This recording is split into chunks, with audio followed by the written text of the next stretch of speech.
En 532, le pouvoir impérial byzantin est en crise. L'empereur Justinien est en danger. Il y a des révoltes dans les rues de Constantinople. Pourtant, un personnage, Théodora, la Fimbila Mousso de Justinien, parvient à renverser la tendance. Cette femme, Théodora, c'est limite un personnage de roman. C'est une femme de pouvoir tout comme Agrippine. À cette différence près qu'Agrippine, elle a voulu du buzz et ça a causé sa perte. Là où Théodora était plus intelligente. Théodora, c'est pas un personnage qui laisse indifférent. Soit il est incroyable, soit il est démoniaque. Il y a un mec à cette époque, il s'appelle Procope de Césarée. C'est un avocat d'origine libanaise et il a fait toute sa carrière à Constantinople. Il connaît personnellement Théodora et il est chargé par l'impératrice pour écrire tous les ouvrages de propagande en rapport avec l'Empire. Et là, basculement, au décès de Théodora, il écrit un pamphlet contre elle. Il crache sa haine, il raconte sa jeunesse en tant que prostituée, voilà, plein de trucs comme ça. Non, il est misogyne ce mec, sérieux. Pourquoi il abrège que des meufs? Dans la même période, il y a aussi une autre source, c'est Jean d'Éphèse. Alors lui, c'est un grand admirateur de Théodora, carrément il l'adule. Ça suffit de doser aussi, doucement. Théodora, elle vient d'une famille chrétienne, mais c'est un christianisme un peu différent de Rome. Pour la faire très simple, Rome a une croyance diophysite qui affirme que Jésus a pleinement deux natures, divine et humaine, là où la famille de Théodora a une croyance monophysite où Jésus n'a qu'une seule nature qui est divine. Il y a un lieu à Constantinople qui s'appelle l'Hippodrome. C'est le cœur battant de la cité, l'endroit où le peuple vient se distraire avec des spectacles, mais aussi pour entrer en communication avec l'empereur qui est dans la loge impériale.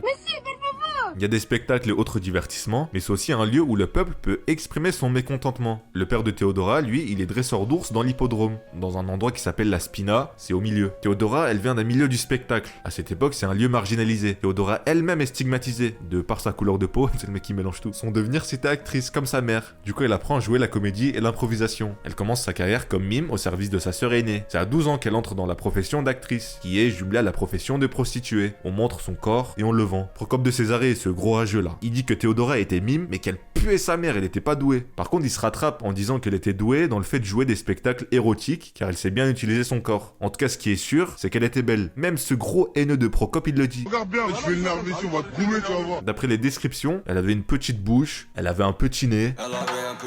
À un moment, elle rencontre Ekebolos, futur gouverneur de la Libye. Théodora devient sa concubine et elle l'accompagne un peu partout. De là, elle côtoie le monde de la politique provinciale. Elle apprend comment fonctionne le pouvoir, elle rencontre les élites, voilà, elle voit un peu comment ça se passe. Théodora, c'est une femme intelligente et elle sait s'adapter à son entourage et au personnage. Pour des raisons qu'on ignore, Ekebolos se sépare de Théodora et là, elle a environ 20 ans. Elle décide de rentrer à Constantinople. Pendant tout ce temps, il y a un autre personnage qui fait sa vie. Justinien, un petit paysan des Balkans de parents modestes. Son oncle Justin a gravi des échelons dans l'armée et a fini dans la garde impériale, donc proche du pouvoir. Justin, il profite d'une situation pour vite devenir empereur et fait en sorte que son neveu, Justinien, devient son héritier. C'est au début des années 520 que Justinien rencontre Théodora à Constantinople. Procope, il dit que c'est grâce à une personne qui s'appelle Macedonia, ou Macedonia, je sais pas comment ça se prononce, je sais pas c'est qui, mais bravo pour la passe D. Justinien avait plus de 40 ans qu'il rencontre Théodora et il était toujours pas marié. Normalement, en 2025, je cherche une meuf. Il était toujours pas empereur d'ailleurs. Il devient empereur en 527. Quand il rencontre Théodora, il voit en elle sa version féminine. Les deux venaient du bas peuple et ils étaient déterminés. Théodora, elle se met pas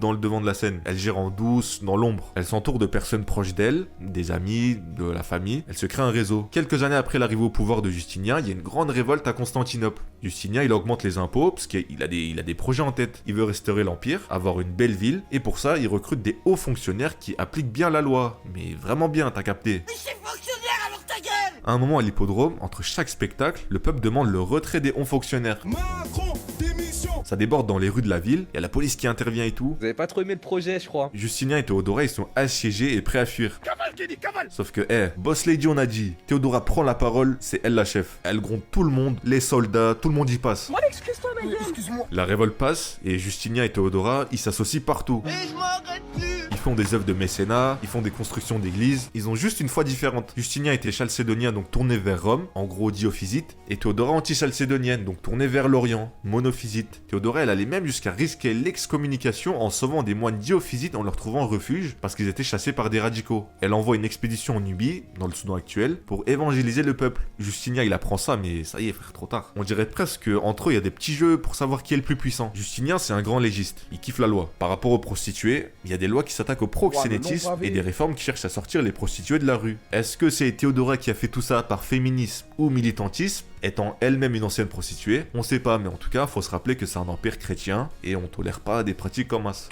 Pas de ça ici. Après bon, Procope il dit que plusieurs femmes sorties de la rue se seraient suicidées. À un moment, Justinien il chope la peste. Oh, c'est foutu. Et à cette époque, tu chopes la peste, c'est fini frère, force à toi. Mais Justinien il a survécu. Théodora, pendant que son mari l'empereur était malade, elle entendait par-ci par-là que si l'empereur meurt, absolument personne ne la soutiendrait. On va pas se forcer. Parce que normalement c'est elle qui deviendrait la numéro 1 de l'Empire, et c'est elle qui devra choisir un héritier. Bah là elle remarque que sa place, et même sa vie, tient à la vie de Justinien. Vous êtes sur mon live, vous m'aimez pas. Vous êtes des hypocrites, barrez-vous de mes lives. Heureusement pour elle, si je peux dire ça, elle meurt avant Justinien en 550 en ayant vécu une cinquantaine d'années.